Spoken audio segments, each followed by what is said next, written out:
നമസ്കാരം. ഞാൻ സുനിൽ സുന്ദർ. എൻ്റെ ചാനലിലേക്ക് നിങ്ങൾക്ക് എല്ലാവർക്കും സ്വാഗതം. ഒരുപാട് പേരുടെ ചോദ്യത്തിൻ്റെ ഒരു മറുപടിയാണ് ഇന്ന് പിതൃവിനെ കുറിച്ച് തന്നെയാണ്. പിതൃവിനെ കുറിച്ച് ഞാൻ എൻ്റെ ചാനലിൽ ഒരുപാട് വീഡിയോകൾ ഞാൻ ചെയ്തിട്ടുണ്ട്. കാര്യം ഒരുപാട് പേരുടെ സംശയങ്ങളും പലർക്കും പറ്റുന്ന അബദ്ധങ്ങളെക്കുറിച്ചുമാണ്. ഒരു പിതൃദോഷം എന്ന് വെച്ചാൽ എന്താണ്, അത് വന്നാൽ എന്തൊക്കെയാണ് നമുക്ക് ബുദ്ധിമുട്ടുകൾ ഉണ്ടാകുന്നത്, അങ്ങനെ വന്നാൽ അതിനെ എങ്ങനെ ഒഴിവാക്കാം, അതിൽ നിന്നും കിട്ടുന്ന ഗുണങ്ങളെക്കുറിച്ചൊക്കെ ഒരുപാട് പേര് ചോദിച്ചിട്ടുണ്ട്. അതിനെക്കുറിച്ച് വിശദമായി തന്നെ ഞാനിന്ന് പറയാം. നിങ്ങൾക്ക് ജ്യോതിഷപരമായോ വാസ്തുപരമായോ എന്തെങ്കിലും കാര്യങ്ങൾ അറിയണത് ഞാൻ പറഞ്ഞാൽ മതി എന്നുണ്ടെങ്കിൽ ഇപ്പോൾ ഈ സ്ക്രീനിൽ എഴുതി കാണിക്കുന്ന എൻ്റെ ഓഫീസിലെ ഓൺലൈൻ ബുക്കിംഗ് നമ്പറാണ്. ഈ നമ്പറിലേക്കാണ് നിങ്ങൾ വിളിക്കേണ്ടത്. ഒന്ന് രണ്ട് ചെറിയ കാര്യങ്ങളുണ്ട്, അതനുസരിച്ചിട്ട് നിങ്ങൾ ബുക്ക് ചെയ്യണം. അങ്ങനെ നിങ്ങൾ ബുക്ക് ചെയ്താൽ നിങ്ങൾ ചോദിക്കുന്ന ജ്യോതിഷപരമോ വാസ്തുപരമോ കാര്യത്തിൻ്റെ മറുപടി ഞാൻ നിങ്ങൾക്ക് തരാം. അത് കേട്ടിട്ട് നിങ്ങൾക്ക് എന്നെ തിരിച്ച് വിളിക്കുകയും ചെയ്യാം. അപ്പോൾ നമുക്ക് ഇന്നത്തെ വിഷയത്തിലേക്ക് കടക്കാം. പിതൃക്കൾ. ആദ്യം ആരാണ് പിതൃക്കളെന്ന് മനസ്സിലാക്കണം. ഒരു കാര്യം പറഞ്ഞോട്ടെ, എൻ്റെ ചാനലിൽ തന്നെ ഇതേ വിഷയം ഞാൻ ഒരുപാട് പ്രാവശ്യം ഞാൻ ചെയ്തിട്ടുണ്ട്.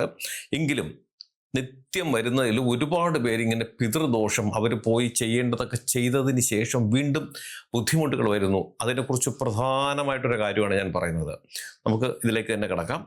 പിതൃദോഷം നമ്മുടെ കുടുംബത്തിൽ നമ്മുടെ വേണ്ടപ്പെട്ട പിതൃ എന്ന് പറയുമ്പോൾ എല്ലാവരും പിതാവിനെയാണ് ഉദ്ദേശിക്കുന്നത്. പിതാവ് മരിച്ചു പോയാൽ ആ വഴി മാത്രമാണ് വരുന്നത്. അല്ല, നമ്മുടെ സഹോദര സ്ഥാനീയരോ അച്ഛനോ അമ്മയോ അല്ലെങ്കിൽ അതുപോലെ നമ്മളെ വേണ്ടപ്പെട്ട രക്തബന്ധമുള്ള ആര് മരിച്ചാലും അവർക്ക് മോക്ഷപ്രാപ്തി കിട്ടാതെ വരുമ്പോഴാണ് അതിൻ്റെ പിതൃദോഷം എന്ന് പറയുന്നത്. മരിച്ചു കഴിഞ്ഞാൽ മരിച്ചതിന് ശേഷം ഒരു വർഷം കൊണ്ട് 365 ദിവസം, ഈ ദിവസത്തിനുള്ളിൽ നമ്മൾ ഈ മരിച്ചു നിൽക്കുന്ന ആത്മാവിന് ചെയ്തു കൊടുക്കേണ്ടുന്ന കർമ്മങ്ങൾ ആണ് നമ്മൾ പിതൃ കർമ്മങ്ങൾ എന്ന് പറയുന്നത്. അങ്ങനെ കൃത്യമായ കർമ്മങ്ങൾ നമ്മൾ ചെയ്തു കൊടുത്താൽ അവർ മോക്ഷപ്രാപ്തി പദത്തിലേക്ക് എത്തുകയും അതുകൊണ്ട് നമുക്ക് ഒരുപാട് ഗുണങ്ങൾ കിട്ടുകയും ചെയ്യും. ഗുണങ്ങൾ എന്ന് വെച്ചാൽ നമുക്ക് ശരിക്കും പറഞ്ഞാൽ നമ്മളൊരു പ്രാർത്ഥന ഒരു ദൈവത്തിനോട് പ്രാർത്ഥിക്കുമ്പോൾ ആ പ്രാർത്ഥന ദൈവത്തിൻ്റെ മുന്നിൽ എത്തിക്കുന്നത് പോലും പിതൃക്കളാണെന്ന് വിശ്വസിക്കുക. അതാണ് അതിൻ്റെ ഒരു വിശ്വാസം. അതാണ്. അപ്പോൾ പിതൃക്കളുടെ സഹായം ഏത് കാര്യത്തിനും നമുക്ക് വേണം എന്നുള്ളതാണ്. അപ്പം അതുകൊണ്ട് ഈ നമുക്ക് അത് പിതൃവാകാതെ മരിച്ചതിന് ശേഷം ഈ പറഞ്ഞ പീരീഡിനുള്ളിൽ പിതൃവാകാതെ നിന്നാൽ അങ്ങനെയുള്ള ആത്മാക്കളെ നമ്മൾ പ്രേതാത്മാക്കൾ എന്ന് പറയും. പ്രേതാത്മാക്കൾ നെഗറ്റീവാണ്. ഒരിക്കലും അവർ ഇനി എത്ര ജീവിച്ചിരുന്നപ്പോൾ ബന്ധമുള്ള, അതായത് സ്വന്തം മക്കൾക്ക് പോലും ദുരന്തങ്ങളെ ഉണ്ടാക്കുകയുള്ളൂ. പരസ്പരം കലഹം, തൊഴിൽ നഷ്ടം, ധനനഷ്ടം, മാനസിക പിരിമുറുക്കങ്ങൾ, വിഭ്രാന്തി, അതായത് ഡിപ്രഷൻ പോലുള്ള ബുദ്ധിമുട്ടുകൾ, കാര്യങ്ങൾ, അപകടങ്ങൾ, ഇതൊക്കെ നമുക്ക് ഉണ്ടാക്കും. സമൂഹത്തിൽ ദുഷ്പേര് പോലും ഉണ്ടാക്കാൻ പിതൃദോഷത്തിന് സാധിക്കുമെന്നുള്ളതാണ്.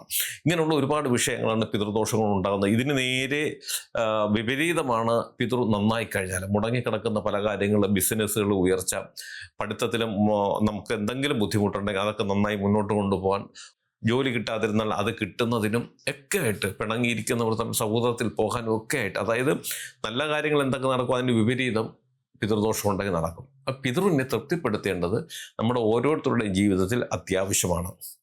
അതൊരു വലിയ കാര്യമായി നമ്മൾ കണക്കാക്കേണ്ട. കാരണം നമ്മുടെ അച്ഛന് ഇപ്പോൾ 50 വയസ്സുണ്ടെന്ന് വിചാരിക്കുക. അദ്ദേഹം 80 വയസ്സ് വരെ ജീവിച്ചത് ഈ 30 വർഷത്തോളം അദ്ദേഹത്തിനെ നമ്മൾ സംരക്ഷിക്കണം. അത് നമ്മുടെ ഉത്തരവാദിത്വമാണ്, കടമയാണ്, സംരക്ഷിച്ചേ പറ്റൂ. ഇത്രയും വർഷം അദ്ദേഹത്തിനെ നമ്മൾ സംരക്ഷിക്കണം. പക്ഷേ മരണപ്പെട്ടു പോയാൽ ആ പിതൃവിനെ ഒരു വർഷം നമ്മൾ സംരക്ഷിച്ചാൽ മതി.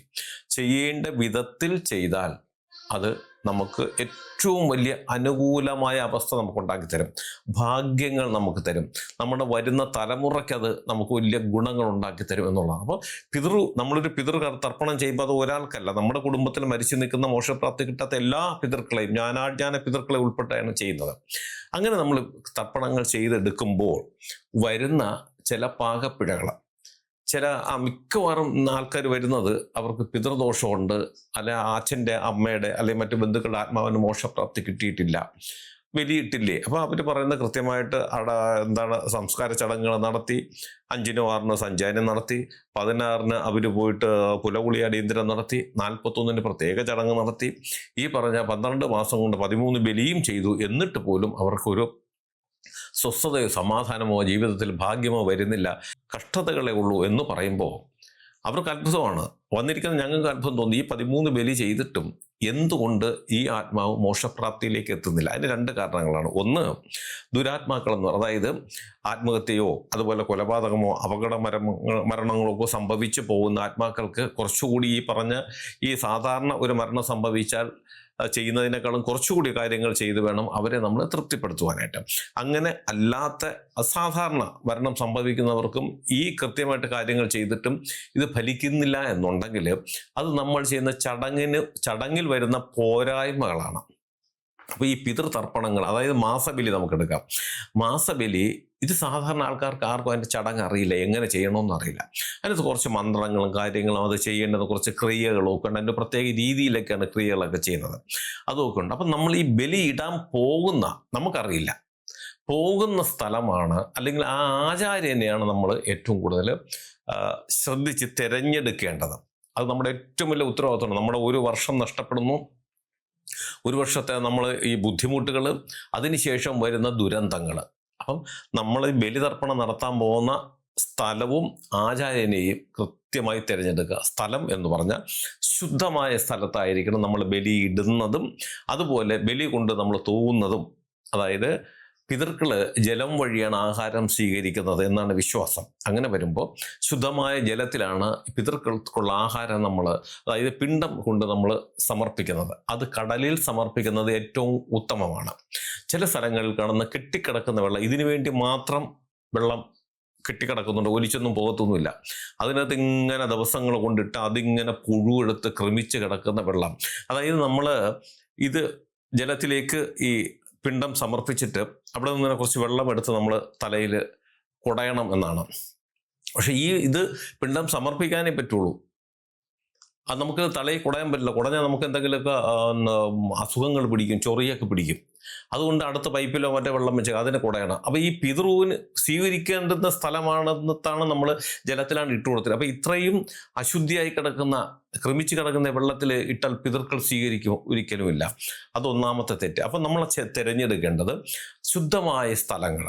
കടൽപ്പുറത്തൊക്കെ ഇരുന്ന് ചെയ്യുന്ന ആൾക്കാരുണ്ട്, അവിടെ തന്നെ പോയി നമ്മൾ ചെയ്യുക. രണ്ടാമത്തെ കാര്യം എന്ന് പറഞ്ഞാൽ നമ്മൾ ചെയ്യുന്ന കർമ്മം, പറയുന്ന മന്ത്രങ്ങൾ കൃത്യമായിട്ട് ഒരു 40, 50, 150 പേരെ ഇരുത്തിയിട്ട് ഒരാൾ പറഞ്ഞു കൊടുത്താൽ നമുക്ക് ഇതുമായിട്ടൊന്നും പുലബന്ധം പോലുമില്ല. അപ്പോൾ കേൾക്കുന്ന മന്ത്രങ്ങൾ സംസ്കൃതമാണ്, ഒന്നും നമുക്ക് മനസ്സിലാകില്ല. ഈ നിൽക്കുന്ന ദേഹം ഒരു മൈക്ക് വെച്ചിട്ട് പറഞ്ഞു കൊടുക്കും. ഈ 50, 150 പേരും എന്താണ് ചെയ്യുന്നതെന്ന് പറയുന്ന ഒരു പിടിയും കിട്ടില്ല. ഒരാൾ ചെയ്യുന്നത് നോക്കിയായിരിക്കും മറ്റേ ആൾ ചെയ്യുന്നത്. അപ്പം ഇങ്ങനെയുള്ള കുഴപ്പങ്ങൾ, ഞാനിത് പറയാൻ കാര്യം, ഇത് ഒരുപാട് പേര് വരുമ്പോൾ പരിശോധിക്കുമ്പോഴാണ് ഇതിനെക്കുറിച്ച് മനസ്സിലാകുന്നത്. അപ്പം നമ്മൾ ഈ 13 ബലി അതേ മരിച്ച നാളിൽ അല്ലെങ്കിൽ തിരുവോണ നക്ഷത്രത്തിൽ കർത്താവിനാണ് അത് ഇടേണ്ടത്. അപ്പം നമ്മളിത് പോയി 13 അങ്ങ് ഇട്ടുകൊടുത്തെന്ന് പറഞ്ഞിട്ട് കാര്യമില്ല. അത് എങ്ങനെ ഇട്ടു എന്നുള്ളത് വളരെ പ്രാധാന്യമുള്ളത്, അതിനാണ് പ്രാധാന്യമുള്ളത്. വളരെ പ്രാധാന്യം എന്ന് പറഞ്ഞ് ഞാൻ എൻ്റെ പ്രാധാന്യത്തെ കുറയ്ക്കുന്നില്ല, അതിനാണ് പ്രാധാന്യമുള്ളത്. അപ്പോൾ ഇനിയെങ്കിലും നമ്മൾ ശ്രദ്ധിക്കുക. നമ്മുടെ പിതൃവിന് വേണ്ടി നമ്മൾ ചെയ്തു കൊടുക്കുന്ന കാര്യം ഇത്രയേ ഉള്ളൂ. മരണപ്പെട്ടു പോയാൽ ഈ ഒരു വർഷത്തിൽ 13 ദിവസം നമ്മൾ പോയി ചെയ്താൽ മതി. പക്ഷെ അത് ചെയ്യുന്ന സ്ഥലം നമ്മൾ തിരഞ്ഞെടുക്കുക. നമുക്ക് മനസ്സിലാകുമോ, ഇല്ലെങ്കിൽ നമുക്ക് ഒറ്റയ്ക്ക് ഇരുന്ന് പറഞ്ഞു തരാൻ പറ്റുന്ന സ്ഥലങ്ങൾ എവിടെയാണ്, അങ്ങനെയുള്ള സ്ഥലങ്ങളിൽ പോയി നമ്മൾ ഈ മാസബലി പിതൃതർപ്പണങ്ങൾ ചെയ്താൽ ഒരു കുഴപ്പമില്ലാതെ അവർക്ക് മോക്ഷം കിട്ടുകയും അതുവഴി നമുക്ക് ഒരുപാട് ഭാഗ്യങ്ങൾ, നമ്മുടെ വരുന്ന സന്തതികൾക്ക് പോലും, അടുത്ത തലമുറയ്ക്ക് പോലും ഗുണങ്ങൾ കിട്ടുന്ന ഏറ്റവും നല്ലൊരു പ്രവൃത്തിയാണ്. അപ്പം നമ്മൾ 13 ബലി ഇട്ട് കൊടുത്ത് എന്ന് പറഞ്ഞിട്ട് കാര്യമില്ല. ആ ബലി എങ്ങനെ ഇട്ടു എന്നുകൂടി നമ്മൾ മനസ്സിലാക്കണം. നമ്മൾ കാശ് മുടക്കി നമ്മുടെ സമയം കളഞ്ഞൊരു കാര്യം ചെയ്യുമ്പോൾ അതുകൊണ്ട് നമുക്ക് ഗുണം വേണം. എങ്ങനെയെങ്കിലും ഒരു 13 ഇടണമെന്ന് പറഞ്ഞാൽ ഞാൻ പോയി 13 ഇട്ടു കൊടുത്തു, ഇതെങ്ങനെ ഇട്ടെന്ന് നമുക്കറിയില്ല. ആ മന്ത്രം നമുക്ക് പറയാൻ പോലും അറിയില്ല. അപ്പം നമ്മുടെ മുന്നിൽ ഒരാൾ നമുക്ക് വേണ്ടി ഇരുന്ന് ചെയ്തു തരുന്ന സ്ഥലത്ത് പോയാൽ നമുക്ക് തെറ്റുണ്ടെങ്കിൽ അദ്ദേഹം തിരുത്തി തരും. നമ്മൾ തൂവേണ്ടുന്നതൊക്കെ അതിൻ്റെയൊക്കെ ഒരു പ്രത്യേക രീതിയിലാണ് തൂവുന്നത്, അതൊക്കെ അവർ കാണിച്ചു തരും. ഇത് നമ്മൾ എങ്ങനെയെങ്കിലും വാരി ഉരുട്ടി വെച്ചിട്ടോ പിണ്ടം വെച്ചിട്ടോ നൂല് തെക്ക് വടക്കായിട്ട് വയ്ക്കുമ്പോൾ ചിലപ്പം വസ്ത്രം വെക്കുന്നത് കിഴക്ക് പടിഞ്ഞാറ് നമുക്കറിയില്ല. അപ്പം നമ്മൾ ചെയ്ത തെറ്റോ ശരിയോ ഒന്നും നോക്കി പറഞ്ഞു തരാൻ പോലും ആളില്ലാത്ത സ്ഥലങ്ങളിലൊന്നും പോയി തർപ്പണങ്ങൾ ചെയ്യാതിരിക്കുക. കാരണം അതിന് വളരെ പ്രാധാന്യമുണ്ട്. നമ്മുടെ ജീവിതത്തിൽ നമ്മുടെ വരുന്ന തലമുറയ്ക്ക് ഒരുപാട് നന്മകൾ കിട്ടുന്നതിന് പിതൃതർപ്പണങ്ങൾ ശരിയായ വിധം ചെയ്യണം. ചെയ്താൽ അതുകൊണ്ട് ഗുണങ്ങളുണ്ട്, ഇല്ലെങ്കിൽ അത് ദോഷങ്ങളെ നമുക്കുണ്ടാക്കും. അപ്പം ഞാൻ ഈ പറഞ്ഞ കാര്യം നിങ്ങൾക്ക് എല്ലാവർക്കും ഉപകാരപ്രദമാകട്ടെ. നിങ്ങൾക്ക് ജ്യോതിഷപരമായോ വാസ്തുപരമായോ എന്തെങ്കിലും കാര്യങ്ങൾ അറിയണത് ഞാൻ പറഞ്ഞാൽ മതി എന്നുണ്ടെങ്കിൽ ഇപ്പോൾ ഈ സ്ക്രീനിൽ എഴുതി കാണിക്കുന്ന എൻ്റെ ഓഫീസിലെ ഓൺലൈൻ ബുക്കിംഗ് നമ്പറാണ്. ഈ നമ്പറിലേക്കാണ് നിങ്ങൾ വിളിക്കേണ്ടത്. 1-2 ചെറിയ കാര്യങ്ങളുണ്ടാകും, അതനുസരിച്ച് നിങ്ങൾ ബുക്ക് ചെയ്യണം. അങ്ങനെ നിങ്ങൾ ബുക്ക് ചെയ്താൽ നിങ്ങൾ ചോദിക്കുന്ന ജ്യോതിഷപരമോ വാസ്തുപരമോ കാര്യത്തിൻ്റെ മറുപടി ഞാൻ നിങ്ങൾക്ക് തരാം. അത് കേട്ടിട്ട് നിങ്ങൾക്ക് എന്നെ പിന്നെ തിരിച്ചു വിളിക്കുകയും ചെയ്യാം. അതുപോലെ നിങ്ങളുടെ വീടിനോ നിങ്ങളുടെ ഭൂമിക്കോ വാസ്തുദോഷമോ ഭൂമിദോഷമോ പ്രേതബാധ ദോഷങ്ങളോ അതുപോലെ വല്ല ശത്രുദോഷങ്ങളോ അങ്ങനെ എന്തെങ്കിലും ഉണ്ടെങ്കിൽ അങ്ങനെയുള്ളതൊക്കെ ഞാൻ അവിടെ നേരിട്ട് വന്ന് കണ്ടാലേ അത് പൂർണ്ണമായും പരിഹരിക്കാൻ പറ്റുള്ളൂ. അങ്ങനെയാണെങ്കിൽ നിങ്ങൾ വിളിച്ചോളൂ. അതിന് ഏത് ജില്ലയിലാണെങ്കിലും മറ്റൊരു സ്റ്റേറ്റിലാണെങ്കിലും സമയക്രമം അനുസരിച്ച് ഞാൻ അവിടെ വന്ന് കണ്ട് പൂർണ്ണമായും ഞാൻ അതിനെ മാറ്റിത്തരികയും ചെയ്യാം. ജ്യോതിഷം നിങ്ങൾക്ക് നേരിട്ട് വന്ന് അറിയാനുള്ള സംവിധാനമുണ്ട്. അത് തിരുവനന്തപുരത്താണ് നിങ്ങൾ വരേണ്ടത്. അങ്ങനെ വരാൻ ആഗ്രഹമുണ്ടെങ്കിലും ഈ നമ്പർ വിളിച്ച് ബുക്ക് ചെയ്തതിന് ശേഷം മാത്രം വരാൻ ശ്രമിക്കുക. ഇതിൻ്റെ ഓഫീസിൽ ഓൺലൈൻ ബുക്കിംഗ് നമ്പറാണ്. എല്ലാ ദിവസവും രാവിലെ 10 മണി മുതൽ വൈകുന്നേരം 5:30 മണി വരെ നിങ്ങൾക്ക് ഈ നമ്പർ വിളിച്ച് ബുക്ക് ചെയ്യാം. നിങ്ങൾ എന്നെ ചാനൽ സ്ഥിരമായിട്ടൊന്ന് കാണണം, സബ്സ്ക്രൈബ് ചെയ്യണം. എനിക്ക് വേണ്ടുന്ന എല്ലാവിധ പ്രോത്സാഹനം തരികയും വേണം. നിങ്ങൾക്കും നിങ്ങളുടെ കുടുംബത്തിലെ ഓരോ അംഗത്തിനും എല്ലാവിധ ഐശ്വര്യങ്ങളും സന്തോഷവും സമാധാനവും ദീർഘായുസ്സും ഈശ്വരൻ തരട്ടെ എന്ന് ആത്മാർത്ഥമായി പ്രാർത്ഥിച്ചുകൊണ്ട് തൽക്കാലം നിർത്തുന്നു. അടുത്ത ഒരു വീഡിയോയുമായി കാണുന്നവരെല്ലാവർക്കും നന്ദി, നമസ്കാരം. ഇടയ്ക്ക് ഒരു കാര്യം പറഞ്ഞോട്ടെ. എൻ്റെ മൂത്ത മകള് ഒരു ബിസിനസ് തുടങ്ങിയിരിക്കുന്നത് ഓൺലൈൻ ബിസിനസ്സാണ്. നിങ്ങൾ ആവശ്യപ്പെടുന്ന ഡിസൈനുള്ള തുണികൾ, സ്ത്രീകൾക്കും കുട്ടികൾക്കുമുള്ള തുണികൾ തയ്ച്ച് കൊറിയറിൽ അയച്ചു തരുന്ന ഒരു സംവിധാനമാണ്. കുറച്ച് വിപുലമായിട്ടാണ് ഞങ്ങൾ തുടങ്ങിയിട്ടുള്ളത്.